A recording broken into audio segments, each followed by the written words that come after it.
Whisky.de. Treffpunkt feiner Geister.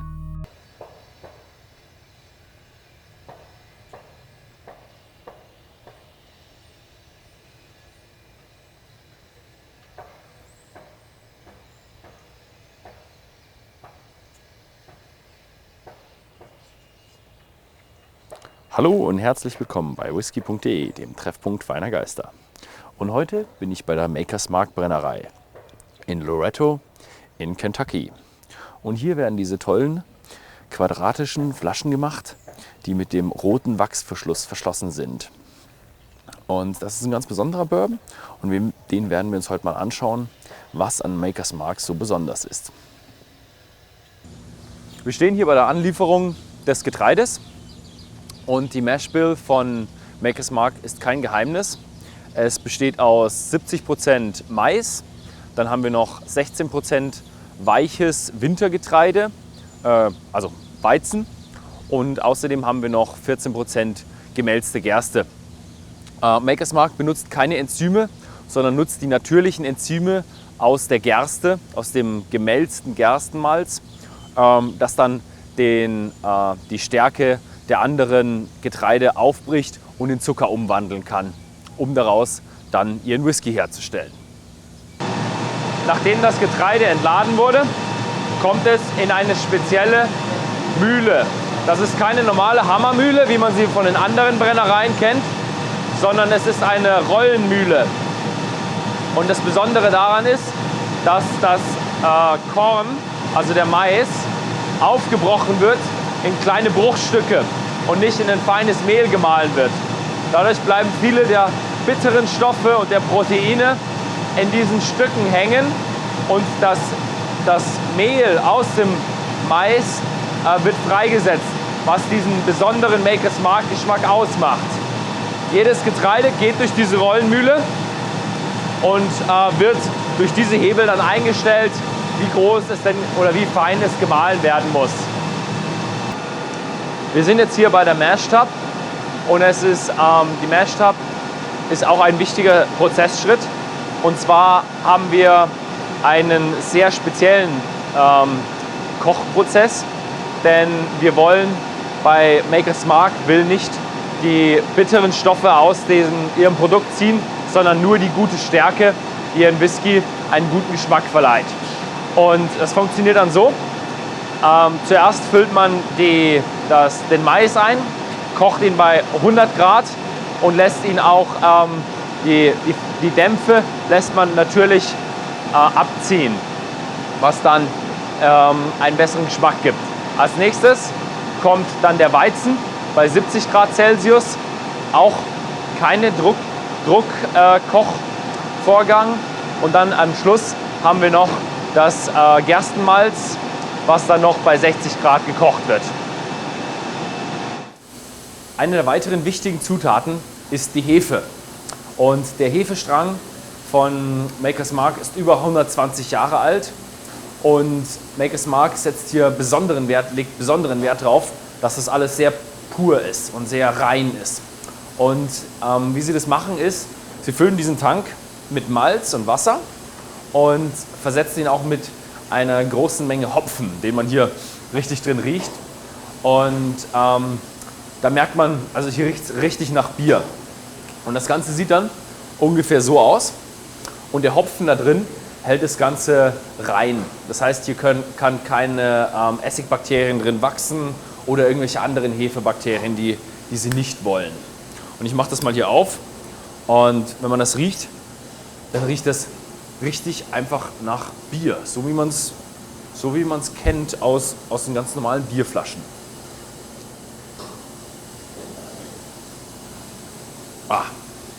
Wenn es dann natürlich noch vermehrt wird, geht dieser ganze Hopfen unter und der Geschmack kommt nicht in den Whisky. Aber es hält das Ganze rein. Jetzt befinden wir uns bei den Fermentierkesseln von Makers Mark und das hier ist ein ganz frisch aufgesetzter Batch. Das erkennt man daran, dass hier noch sehr viel Schaum ist, der, wenn man ihn hier so anfasst, ziemlich stark zerfällt. Und dieser Kessel ist aus Zypressenholz gemacht. Sehr traditionell, hat aber wenig Einfluss auf den Geschmack. Und wenn man das hier probiert, dann ist es noch sehr süß. Ja, und jetzt kommen wir mal zu den nächsten Tagen. Am zweiten Tag ist der Fermentierkessel um einiges aktiver. Wir sehen hier so diese kleinen Schnecken und jede Menge Blasen. Das ist das CO2, was aufsteigt, während der Alkohol entsteht. Und hier ist das Ganze jetzt sehr aktiv und ich muss ein wenig aufpassen, denn die Dämpfe, die hier abgegeben werden, sind relativ scharf. Ja. Und wenn man das dann probiert, dann ist es schon um einiges saurer. Maker's Mark hat auch ein Kühlsystem in diesen Fermentierkesseln, denn beim Fermentieren ist es wichtig, dass der ganze Mash nicht zu heiß wird, sonst entstehen so Stoffe, die eher so einen pfeffrigen und würzigen Geschmack haben. Auch so ein bisschen bitter. Das ist bei Maker's Mark nicht gewollt. Maker's Mark versucht, seine Geschmäcke auf der vorderen Teil der Zunge zu haben. Gut, wir sind jetzt hier beim dritten Tag und da sieht man, ja, hin und wieder steigt noch ein Bläschen auf, aber es ist schon ziemlich vergärt. Und wir sehen jetzt hier ein Produkt, was ungefähr 8% Alkohol enthält. Wenn man das probiert, ist es ja sehr fest. Und jetzt kommen wir zum Herzstück der Destillation. Und wir haben jetzt unser Produkt schon so schön vorbereitet mit dem vorsichtigen Kochen, dem groben Mahlen. Und deswegen hat Maker's Mark eine besonders kleine Column Still. Sie hat 17 Schichten, ist nur 4,5 Stockwerke hoch und das ist relativ niedrig für eine Column Still.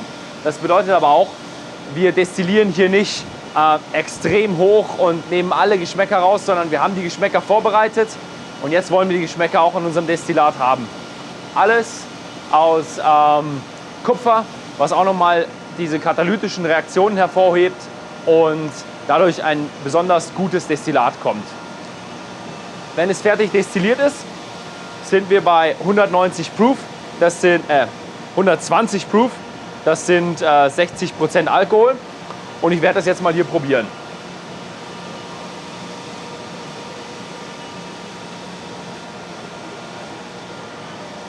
So.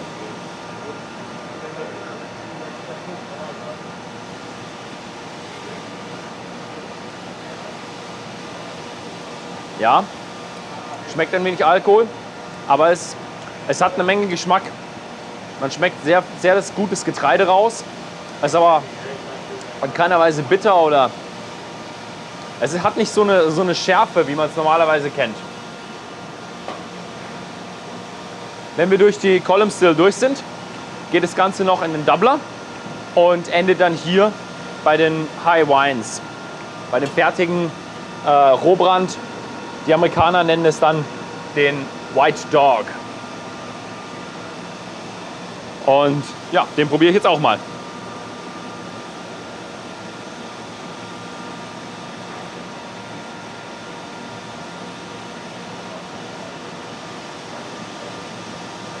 Was hier sehr interessant ist, es ist sehr fruchtig.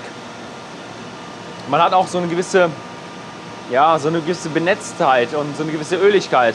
Da merkt man einfach, dass hier nicht das Letzte aus dem Spirit rausgebrannt wurde, sondern dass man hier auf seine Geschmäcker wirklich Wert legt. Schmeckt sehr gut. Also ich kenne Rohbrand normalerweise immer als sehr, sehr scharf, aber der hier gefällt mir. Wir sind jetzt hier im Maker's Mark Warehouse und Maker's Mark verdünnt den Whisky von 65% runter auf 55%, damit im Fass nicht alle Geschmäcker entnommen werden, weil da auch gewisse bittere Geschmacksstoffe drin sind, die Maker's Mark nicht in seinem Whisky haben will. Das Warehouse hier ist 4 Stockwerke hoch, es gibt auch 7-stöckige und das Besondere an Maker's Mark ist, sie haben ihre Warehouse Rotation. Außerdem sind alle Warehouses nicht geheizt und haben auch keine Klimaanlage. So, wie sieht es mit dieser Warehouse Rotation aus? Maker's Mark fängt mit ihren Barrels, mit ihren Fässern an und lagert sie erstmal ganz oben, wo es ungefähr 10 Grad heißer ist, und dadurch atmen die Fässer viel stärker und bekommen viel von diesem Vanillegeschmack. Nach 3 Jahren nehmen sie die Fässer dann runter auf die unteren Ebenen und lagern sie da für 2,25 bis 4 Jahre, während die Leute dann Proben nehmen und schauen, ob das Geschmacksprofil dem Maker's Mark Geschmack schon übereinstimmt. Und wenn die dann fertig sind, dann wird erst abgefüllt. Ja, Maker's Mark setzt aber auch einen besonderen Wert auf gute Fässer. Und zwar haben die hier einen besonderen Prozess. Es sind die Latten für diese Fässer werden 9 Monate außen im Wetter einfach gelagert, um nochmal durch das Atmen und durch den Regen verschiedene Tannine aus den Fässern auszuwaschen, die ihren Whisky dann auch noch wieder ein Stückchen bitterer machen wollen. Und das ist im Maker's Mark nicht gewollt.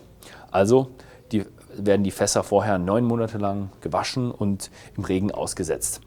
Wenn wir dann die Reifung im Fass durch haben, gibt es einen normalen Maker's Mark. Oder wir haben hier noch den Maker's Mark 46. Und der ist besonders, denn wir haben hier diese Latten im Fass. Und diese Latten sind auch getoastet. Und dadurch wird das Holz auch karamellisiert. Und hier wird der Whisky für ein paar Wochen lang gelagert, dass er so ein wenig von dieser europäischen Eiche ein wenig Geschmack aufnehmen kann und dann eben noch interessanter schmeckt. Wir befinden uns nun im Lagerhaus A, und diese Decke ist gemacht worden von einem Glasbläser namens Dale Jehuli. Und wir haben hier sehr schöne Glasbläsereien, und außerdem haben wir hier einen kleinen Engel, und der repräsentiert den Angel's Share, oder wie die Leute in Maker's Mark nennen, die nennen das Ganze Angel's Breath. Echt ein sehr tolles Warehouse, auch sehr alt. Und hier gibt es dann noch was anderes Besonderes, und das ist das Maker's Mark Ambassador Programm. Und da kann man sich auf www.makersmark.com anmelden, dann wird man zu einem Ambassador. Man bekommt seinen Namen auf so ein Fass geschrieben, und wenn das Fass dann irgendwann fertig ist, wenn es fertig gereift ist und der Whisky fertig zur Abfüllung ist, kriegt man vorher eine E-Mail, und dann kann man hier in die Staaten fliegen, und wenn das Fass dann abgefüllt ist, kann man dann die einzelne Flasche selbst in das rote Wachs tauchen und hat so seinen personalisierten Whisky. Und Maker's Mark hat noch eine wahnsinnig große Besonderheit, und zwar das Wachs auf der Flasche oben. Das ist ungefähr 200 Grad heiß, und ja, das werde ich jetzt mal ausprobieren.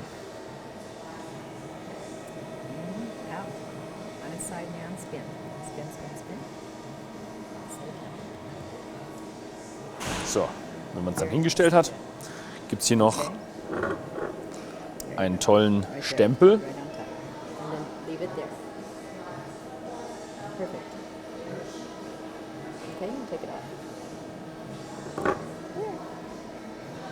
Nun hat man seine eigene Maker's Mark Flasche mit dem Stempel oben drauf. Wenn man ein Ambassador ist, kriegt man noch seinen personalisierten Stempel.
wir sind jetzt durch den Produktionsteil durch und werden den Rest jetzt auf Englisch weitermachen.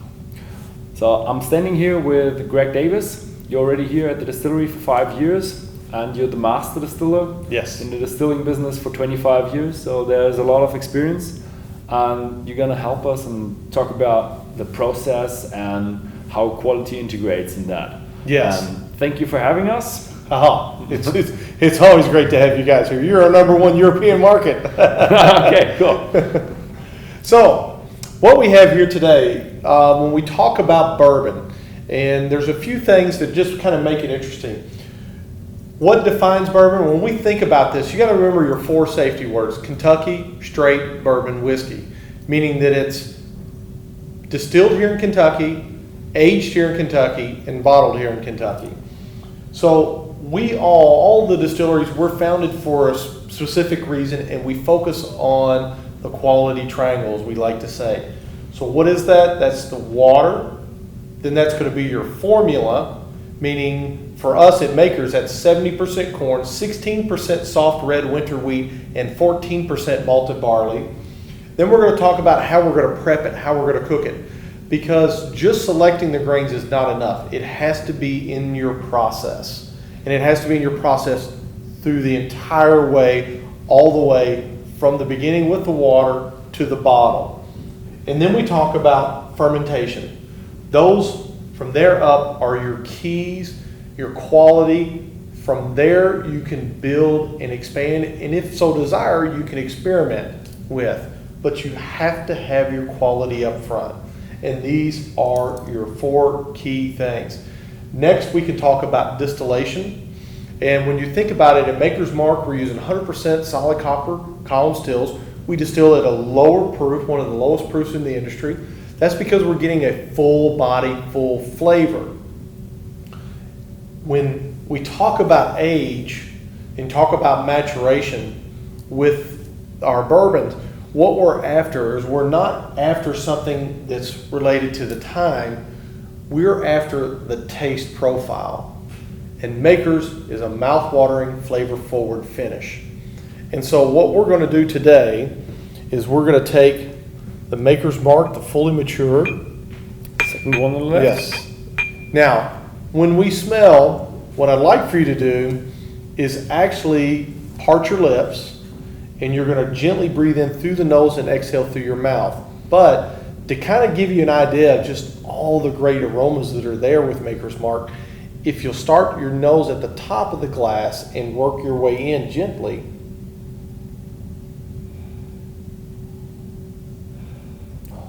and then down, you can pick up, it's kind of there's a light, ripe fruit ester, and then as you get down and in and almost on top of it, you get that real nice vanilla.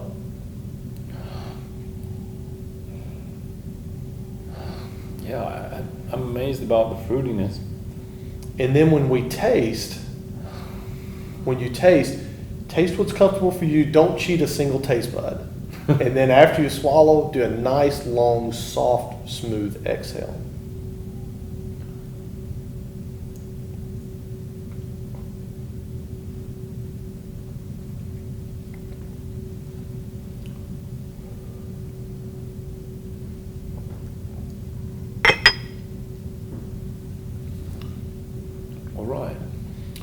Because what we're looking for is,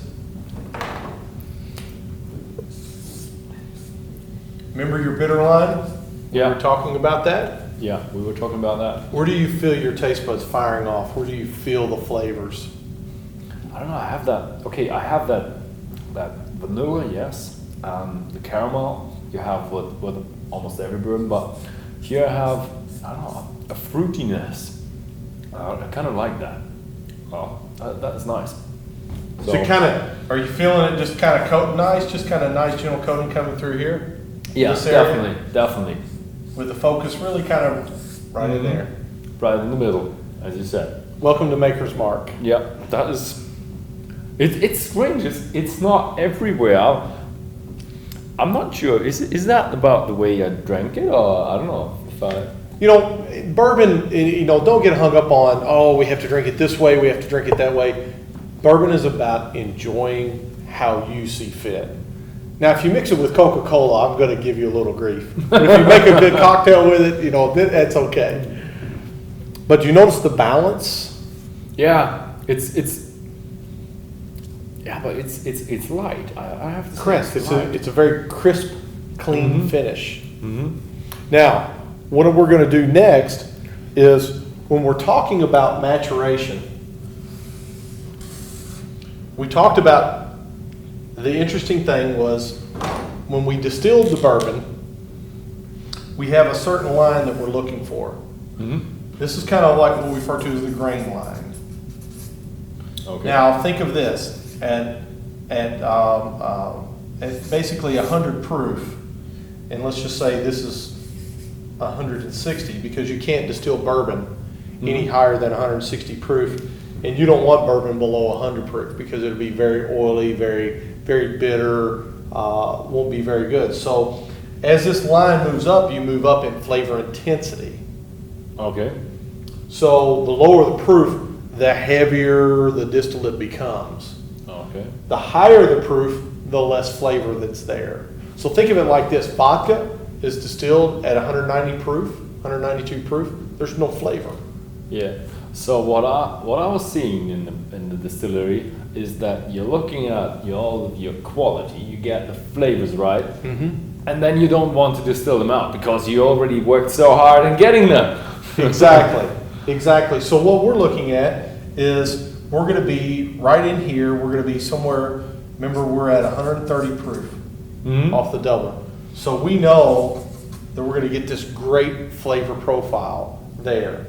Now, when we talk about maturation, what's interesting is think about this. Remember that we put it into the barrel down here, okay? So we're up at the top floor, so you get this faster aging effect. With the high temperatures, a lot of breathing, getting into the staves, getting out of the staves. Exactly. So that high temperature, you're pulling out a lot of that wood really fast. So what we're going to do then is we're actually going to rotate that barrel so that we can slow this process down.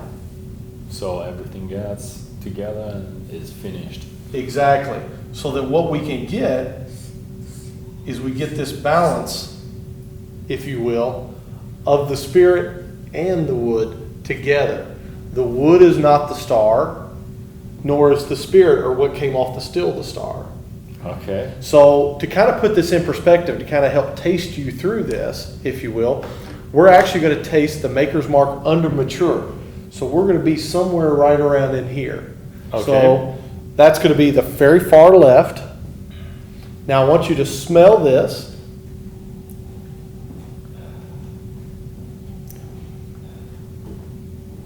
You still got the fruit? Correct, but you didn't have that nice vanilla nose, did you? And A bit, just a tiny bit, but not that much. And then when you taste, I want you to pay attention to the flavor profile.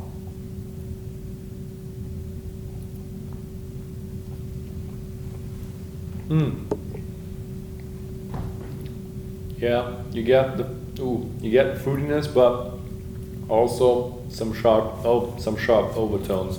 I get a bit in my nose now. Exactly. Okay, it's real light and it's very thin. Yeah. And you felt it. You felt a little of it back here. You felt some of it up here, but you probably.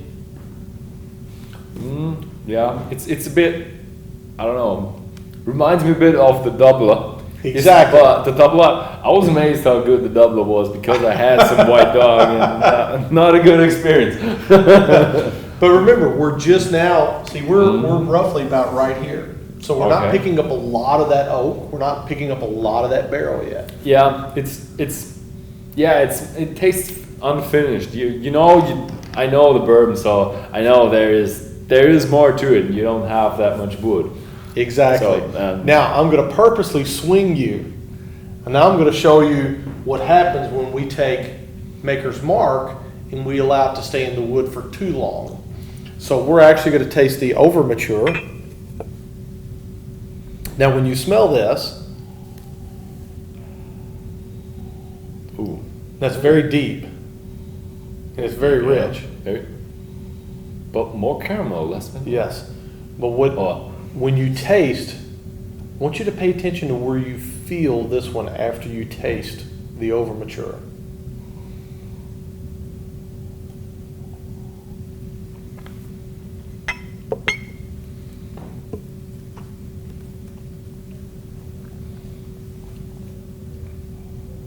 Okay, yeah. No, it's in the back. But, oh, yeah. Chili catch. That's a chili catch. But I have the chili catch like right in front of the tongue, but you have that, I don't know, spicy stuff in the end. Like, Exactly. I think it's the tannins. I don't know. That's exactly right. You're picking up now. What you've done is you've allowed it to stay in the wood for so long that it's starting to break down all that. It's starting to break down everything that barrel has to offer. Now you're really pulling out all the tannins, which move the profile to the back. Okay, yeah, but how did you get it? Did you forget it, cask, or No, we actually purposely do this. you purposely did that? We purposely will leave a little bit of maker's mark in the barrel for roughly. This is roughly about 9.5 years of age. Okay. For us, just to show everybody the uniqueness in how we're determining that flavor profile that ultimately is Maker's Mark, which is that flavor forward, mouth-watering finish. But I have to say, I like the over matured better than the under matured. Well, yeah, oh, yeah. It's not okay. It's not the Maker's Mark profile, but I would say some people like that. That's correct. And a So- lot of people that do, they like those tannins. They like that big oak. And they should look for older bourbons. Okay. But for us at Makers, we want this balance. Because Okay. for us, it's about coming down here, defining our quality, where everybody else does all these different formulas and things like this. Maker's Mark, we have a linear model. We only do it one way. We only have the one water source. We only have the one formula. We only have the one way to prep it and cook it. We only have the Samuels family yeast. Mm-hmm. We only distill at the low proof, 120, 130. Mm-hmm. 120 and then 130 on the doubler. And then for us, when we talk about time or age, we're not concerned about this time. We're only concerned, we know that somewhere in this area, That's where your focus is. our flavor profile will be there. That's why we don't put an age statement on our bourbon. We never have. We know somewhere between 5 3/4 to almost 7 years of age, that's where we're going to define what is Maker's Mark. Okay, so that's like your trademark. You have that balance, and you want to aim that for. So, okay, that's fine. That's really good. Now, we're going to take things a different direction now altogether, Okay. because we talked about what we can kind of do quality-wise and the experimenting stuff around with your proofs and how you filter it, and all these different things, whether you chill filter it or not, or charcoal filter, or whatever. We do not chill filter our bourbon. So this is just normal filtering. This is just normal. Getting the flakes out. What we do is we carbon treat the regular Maker's Mark. So that takes care of that chill haze. So if you take a bottle of Maker's Mark, put it in the freezer, it's not going to turn all cloudy. It's going to still stay clear. Okay. Now, with Maker's, the next thing that we're going to do is we're actually going to taste the cask strength. Cask strength. Okay. Straight from the barrel. Now, this is what you were talking about. This is no filtration. No filtration. Because you're only as good as what's in that barrel. Okay, so we filled the barrel at 55 ABV. So how much is left after these years? This is going to be somewhere around 56, 57. 56, 57 percent ABV. Now, what I'd like for you to do with this is we need to taste just a little less than what we have because of the high ABV. But what I want you to really pay attention to is how you feel it on your palate. Because when you smell this,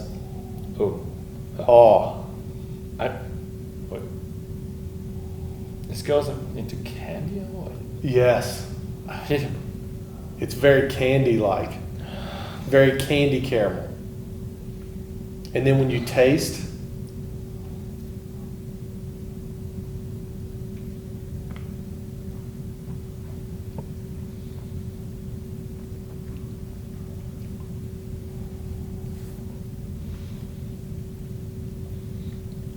Seriously, this is cask strength. It's pretty mild cask strength. Exactly. And what we're telling you here is people associate higher proof with higher quality. That's not true. You can get great flavors, and where do you notice the difference? Where do you feel it? It's not, I wouldn't say higher quality, it's just a bit more intense, I would say. You just get a bit more, but also, yeah, there is a bit of more ABV in that, so some people might say it's a bit more attacking, so, but I like it. Do you notice how it's a very coating effect? In the aftertaste, yes. In the aftertaste, but I only have now. Before I had the coating effect on the tongue, but now I have it in my whole mouth. The whole mouth. I got it in the top a lot. Yes, the roof. Exactly. That's because we didn't filter out anything. That's all the naturally occurring sugars and compounds that we extract from the wood. So that viscosity is very different. I get it. I'm like you, on the roof of my mouth, on my teeth, all over my tongue. It's just a very coating effect, but it still has the intensity forward. Yeah, it's strange. I didn't know that you could be that precise to get a whiskey that is just forward. I didn't know that. That is really interesting. And again, it's not, for us, we follow the one linear model. That's it. We don't get into experimenting and doing all the crazy stuff with different proofs and different ages and everything like that. That's why we rotate our barrels. That's why we start at the top. That's why we age the wood. It's the process. It's about using the roller mill. It's about using a low, slow cook profile. It's about using 100% copper column distillation. It's about those low proofs. It's about aging. Everything that we do is about keeping that flavor forward. So, how did you get to that formula? Is that over the years, or? That was Bill Samuels Sr.'s vision. That this is his identity. This is his process. And as a distiller, my job is to preserve what's put forth before me. So this is the legacy of what was Maker's Mark back in the 30s. This is exactly how it started. Okay, so nothing changed over the years. Nothing has changed over the years. Okay, so another question. I see you building out there. I got the feel that demand is increasing for Maker's Mark. How do you cope with that? Well, that's a very good question, because yes, we are expanding, but we're not taking one piece of equipment and making it this big around. We're doing an exact copy of that, because when you look at the big environment, what we're concerned about is the micro environment. And yes, we could took one of our mash cookers and then made bigger fermenters so that we pumped multiple mash cooks into a fermenter and made these big giant fermenters, but that's not us. Okay. That changes the microclimate, that changes the identity of what is Maker's Mark. So we're actually just taking a copy and making another copy. So we take this exact cooker and we're making a third cooker. We copied our still. We're putting in a third still that looks exactly like it, exact same size, exactly dimensions, because we don't want to change anything.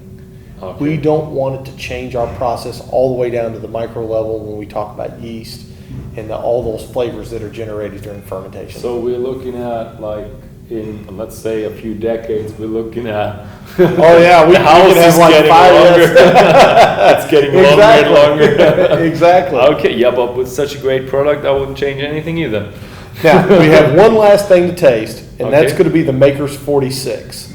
Now, we did decide we wanted to play around here a little bit, but not necessarily with the proof, but what you can do with the wood. Okay. And so with the Maker's 46, we have this seared French oak stave. Now this is aged 18 months. 18 months. 18 months before we make this thin wafer board out of it. And what we're trying to achieve there is we're naturally allowing the resins and your tannins to kind of drop off. But an interesting thing happens as you hit the 9 months, just like on our American white oak is when we make our barrels at 9 months. Well, we take this on out to 18 months and you get this higher peak of vanilla or vanillin. Okay. So that's why we age it for 18 months Okay. for this stave. Where do you age it? Do you age it in America or do you age it over in Europe? We age over in Europe. We have everything cut, and then when it's time for the process, we'll bring it on over. Okay. It makes sense to leave the big raw chunk of stave over there and let the shrinkage over there, then ship everything over here and let America go through. But what is interesting is we now take fully matured Maker's Mark bourbon. Mm-hmm. Okay, so we're going to empty that barrel out. That's that fully matured Maker's Mark bourbon. Mm-hmm. And we're going to insert 10 of those French oak staves down inside there. And then we're going to put that same fully matured Maker's Mark bourbon right back into that barrel for another 8 to 11 weeks. But the kicker is the process is only during the winter. Only during the winter. Now So when you it's- smell this, Ooh.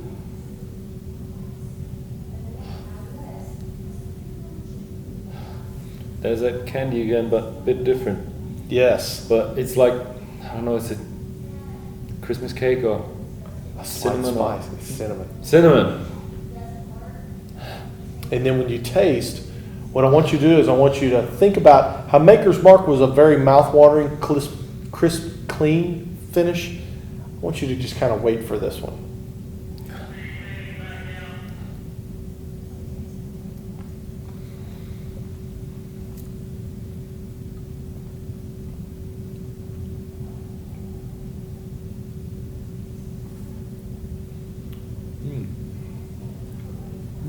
Yep. It's, you have a bit more spiciness in there. Mm-hmm. But now I get the dryness, or that coating effect again. Yeah, but now it happens on my tongue. I don't know why, but it happens on my tongue. Are you do you feel something kind of concentrating right in this area and kind of right there? Yeah, definitely. But there's a that coating effect, but also I would describe it as Christmas cake. Definitely Christmas cake. Well, that's kind of we're on the same. It's just a different descriptor, but yes, it's a nice, almost cinnamon-like spice that again comes forward on the palate. But when you combine it with vanilla and caramel, that just reminds you, and that sweetness just reminds you of Christmas. So it's probably the cinnamon, but in combination, oh yeah, I like it. I like it. It's Christmas time. So again, we've got a great balance here. Okay. You see through it. At no time is the alcohol the star or the distillate coming off the still, nor is the wood the star. It's just we're taking the balanced state, what is Maker's Mark. With 46, we're just enhancing it. And then with the cask strength, you're just getting a big, bold version of that. Yeah. But again, what is it that defines Maker's Mark? Flavor forward. Flavor forward, yeah.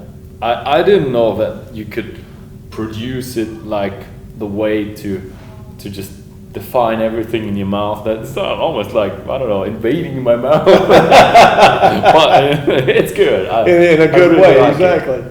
So, and that's what's so unique about Maker's Mark. You can go try all the bourbons you want, but you won't find one that will finish forward on the palate like Maker's. Yeah, that is great. So, thank you for having us. Thanks for coming out today. Great stuff you had here. Thank you. Thank you very much. If you like this video, then please give me a thumbs up. And if you ever plan to come to Kentucky, don't miss Maker's Mark. It's a great place. It's a great campus around here. I enjoyed it very much. Also enjoy the whiskeys here. They always taste better where they're made. And thanks for watching. Und für alle Deutschen, Maker's Mark gibt es auch bei uns im Shop zu kaufen. Dann klicken Sie einfach hier und dann können Sie ihn auch in Deutschland genießen.